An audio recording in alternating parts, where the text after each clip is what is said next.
טוב, זה מטורף. ברצינות שכל זה קורה באתגר של 3 שבועות, זה כל פעם מדהים אותי מחדש. אחרי כל מחזור של אתגר Wellway Reset, אני נדהמת שתוך 21 ימים משהו כל כך עמוק יכול להשתנות. כי באמת, כדי לעשות שינוי אמיתי, צריך בדרך כלל הרבה יותר מ3 שבועות. אבל תקשיב, הן אלופות. קבל דוגמה, אתה חייב. זה הרבה מעבר למשקל שהורדתי והרבה מעבר להיקפים. השינה טובה יותר, גלי חום שאיתי כבר 10 שנים נעלמו. תודה על אתגר מדויק. התוכנית משנה ממש את החיים.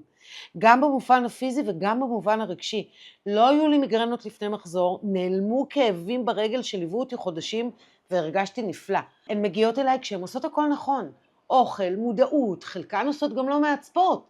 אבל הגוף שלהם כבר לא מגיב כמו פעם. המשקל כל הזמן מטפס, השומן מצטבר בעיקר בבטן, תופעות לוואי היסטריות של גיל המעבר, קרייבינגים מטורפים, ובעיקר תחושה שמשהו במערכת פשוט יצא מאיזון, וזה כל כך נפוץ ככל שאנחנו מתבגרות. אז אם זה נוגע גם בך, פשוט תכתבי לי ריסט בתגובות, ואני שולחת לך את כל הפרטים לקראת האתגר הבא.